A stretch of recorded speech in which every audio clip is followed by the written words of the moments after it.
తింటారు, నిద్రపోతారు. ఆ ఏదో తింటున్నారు, అది తినేదేదో కొంచెం కృష్ణుడి ప్రసాదం తినేశారనుకోండి, వారు వాళ్ళ జీవితం సంపూర్ణ అయిపోయినట్టే. యజ్ఞశిష్ట శనాసంత ఏదైనా సరే ప్రసాదం అనేది దేని గురించి? కేవలం శరీరం గురించి కాదనమాట. బయట వాళ్ళ ఆహారం తింటారు ఆకలి తీర్చుకోవడానికి. మనము ఆహారాన్ని తింటాము చిత్తం మార్చుకోవడానికి, చిత్తం గత జన్మ వాసనలు చెడు నుంచి బయటపడడానికి. చాలా మందికి ఆహారం అంటే ఏదో ఆకలి తీర్చేది అనుకుంటున్నారు.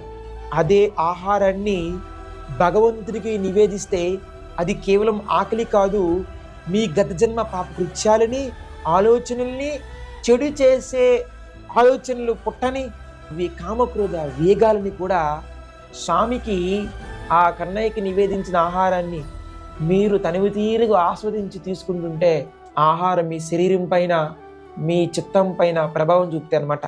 కృష్ణుడికి నివేదించి